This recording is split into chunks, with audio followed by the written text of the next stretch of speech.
तर नमस्कार शेतकरी मित्रांनो.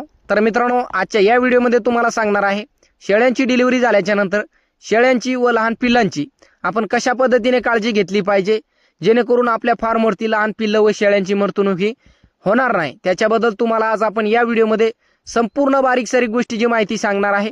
तर शेवटपर्यंत व्हिडिओ नक्कीच बघा, पूर्णतः मोकळी चर्चा होणार आहे. सुरुवात जर बघण्यात झाला मित्रांनो, भरपूर असे तरुण मित्र, शेतकरी मित्र शेळी पालन या व्यवसायामध्ये काम करतायत. आता काही मित्र 5-5, 10-10 वर्षापासून सुद्धा या क्षेत्रामध्ये आहेत. आता 5-5, 10-10 वर्षापासून जे मित्र या क्षेत्रामध्ये काम करतायत, तर त्यांना किती अडचणी आल्या त्यांच्या फार्मवरती, तर ते इझिली सॉल्व्ह करत असतात. शेळ्यांची डिलिव्हरी असो किंवा लहान पिल्लांचं संगोपन असो, शेळ्या वेल्याच्या नंतर एक काय दिलं पाहिजे शेळ्यांना, कशा पद्धतीने त्यांची काळजी घेतली पाहिजे, लहान पिल्लांची कशा पद्धतीने काळजी घेतली पाहिजे, ते त्यांना काही सांगण्याची गरज नाही. जो त्यांचा अनुभव असतो 5-5, 10-10 वर्षाचा, त्या अनुभवाच्या एक बेसवरती पूर्णतः त्यांचं एक फार्म चालू असतंय. तर मित्रांनो, आता तुम्हाला 12 महिने जर या क्षेत्रामध्ये झाले असेल, किमान 12 महिने झाले असेल तुम्ही या क्षेत्रामध्ये काम करताय, तरी सुद्धा बघा तुमच्या फार्मवरती तुम्ही 1-2 वेत तुम्ही घेतलेच असेल आपल्या शेळ्यापासून, आणि त्या 1-2 वेतामध्ये तुमच्या फार्मवरती 5 पिले आले असेल किंवा 10 आले असेल. तुमचं जेवढे तुम्ही शेळ्यांची क्वांटिटी घेतली असेल सुरुवातीला, तेवढे तुमच्या फार्मवरती पिले आले असेल. आता त्या पिल्ल्यापासून काही पिले दगवले असतील किंवा संगोपन तुम्ही चांगल्या पद्धतीचं केलं असेल, सुरुवातीला काही उखाचुका झाल्या असेल, दुसऱ्या वेतामध्ये बघा भरपूर अशी मृत्यूमुख कमी होती, किंवा जे तुम्हाला पहिल्या वेताला माहीत नव्हतं शेळ्यांचं, एक जे पहिल्या वेताचं संगोपन केलं तुम्ही पिल्लांचं, त्या गोष्टी तुम्हाला दुसऱ्या वेतामध्ये इझिली माहीत पडतात. तर मित्रांनो, तशाच पद्धतीने बघा तुम्हाला त्याच्यामध्ये अडचणी येत नाही. थोडाफार का असो तुम्हाला अनुभव चांगल्या पद्धतीचा येतो त्या क्षेत्रामध्ये. आता राहिला प्रश्न, भरपूर असे तरुण मित्र, शेतकरी मित्र शेळीपालन या व्यवसायामध्ये नवीन सुरुवात करत असतात. आता नवीन सुरुवात करत असताना काही मित्रांचं एक पूर्वीपासून त्यांच्या घरगुती शेळ्या असतात, 1 असेल 2 असेल, तर त्यांना माहीत असतं की शेळ्यांची डिलिव्हरी झाल्याच्या नंतर शेळ्यांचं संगोपन कशा पद्धतीने करावं, पिल्लांची कशा पद्धतीने काळजी घ्यावी. तर तशाच पद्धतीने काही मित्रांचं असं असतंय की त्यांच्या घरी शेळ्या नसतात आणि त्यांनी नवीन सुरुवात केलेली असते, तर त्यांना थोड्याशा अडचणी येतात सुरुवातीला, पण जसं जसं त्यांचा अनुभव वाढतोय तसं त्यांचे सुद्धा अडचणी एक कमीत कमी येतात. तर मित्रांनो, तुम्हाला आज आपण सांगणार आहे शेळ्यांची डिलिव्हरी झाल्याच्या नंतर आपण मेन म्हणजे काय काळजी घेतली पाहिजे. सुरुवात ज्या टायमाला आपल्या शेळ्यांची डिलिव्हरी होती, डिलिव्हरी झाल्याच्या नंतर काही मित्र जवळपास थांबत नाही, पण तुम्हाला जवळपास थांबलाच पाहिजे.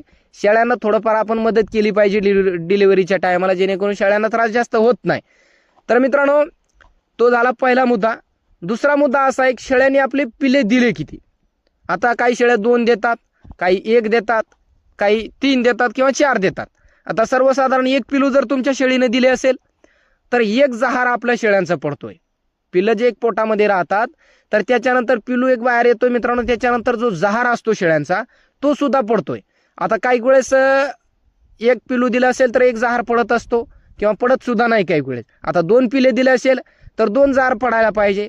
जर तुमच्या शेळ्याचं 1च जहार पडलं असेल, तर बघा इथे तुमच्या शेळ्यात दगवतात. मित्रांनो, भरपूर अशा शेळ्या काय करत असतात, जहार जर पोटामध्ये राहिला तर एक 15 दिवस असेल, 1 महिन्याच्या आत का असो, पण शेळ्या दगवत असतात.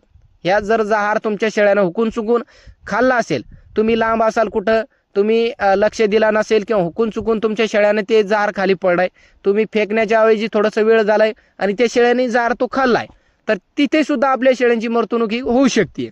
आता जहार पडल्याच्या नंतर आपण काय करावं ते तुम्हाला सांगतोय. जर आपल्या शेळ्यांचं 1-2 पिले दिले असेल, 1 जहार पडला असेल, 1 पोटामध्ये असेल, तर बघा ज्या टायमाला आपण शेळ्यांची डिलिव्हरी करतोय त्या टायमाला जर शेळ्यांची 1 पोट भरेल असेल, तर 100% 1 जहार दुसरा पडेल. पण जर शेळ्यांना आपण चारा पाणी टाकला नसेल, मेन म्हणजे त्या शेळ्यांना आपण खुराक दिला नसेल, शेळ्यांना डिलिव्हरी शेळ्यांची झाली आहे, खुराक जर आपण त्यांना दिला असेल, जे काय असेल तुमच्या फार्मवरती, हरभरा असो, तूर असो, गहू असो, काय असो, बाजरी असेल, जर तुम्ही त्यांना दिला किंवा थोडाफार डबल पाला गेला त्यांना टाकला, तर अर्ध्या तासामध्ये जहार पडतोय नॅचरल पद्धतीने. तर मित्रांनो, जर एवढं करून सुद्धा पडत नाही, तर मग तुम्ही डॉक्टरला बोलवू शकता. डॉक्टरला जर तुम्ही बोलवलं तर तुमची एक शेळी दगवणार नाही. आणि आता मग डॉक्टर तुमच्या फार्मवरती येत नसेल, तर तुम्ही मेडिकलवरती जर गेला, तर तिथे सुद्धा तुम्ही सांगितलं की आमच्या शेळ्याचा 1 जहार पडत नाही, तर तो तुम्हाला 1 बाटली देईल. त्या बाटली आपल्या फार्मवरती सुद्धा आहे, पण आपल्याला काय त्याचं नाव लक्षात नाही, तर ती आपल्याला एक आपल्या प्राण्यांचं एक किती आपलं प्राणी किती किलो आहे किंवा काय, त्या हिशोबाने आपल्याला ती पाजावं लागते. तर एक 20 ml, काही वेळेस पाटी असतील 10-15 ml, तर मोठ्या भाद्या शेळ्या असेल तर 40 ml, अशा पद्धतीने एक औषध ते पाजलं जात आहे. तर एक कंटिन्यू 1-2 दिवस जर पाजला तर एक त्याच्यामुळे सुद्धा शेळी आपली एक वाचू शकते. आता राहिला दुसरा मुद्दा, ज्या टायमाला शेळ्यांची डिलिव्हरी होती, तर डिलिव्हरी झाल्याच्या नंतर काही वेळेस आपल्या शेळ्या पिल्ले देत असतात, 1-1 असेल 2-2 असेल, ते तुम्हाला आपण सांगितलंच. तर ज्या टायमाला पिल्लू तंदुरुस्त असेल तर लवकरात लवकर ते पिल्लू दूध पित आहे. आता दूध पिताना पिल्लू आपण लक्ष देत नाही पिताय का पिताय. तर सुरुवातीला तुम्हाला सांगतो, गाभण काळामध्ये जे दूध शेळ्यांचं एक कासामध्ये साचलेला असतो, तर सुरुवातीचं जे एक सर्वसाधारण जे कास असतो शेळ्यांचा, तर त्याच्यामध्ये जंतू असतात आणि जंतू असल्या कारणामुळे ते जंतू सुद्धा पोटामध्ये जातात.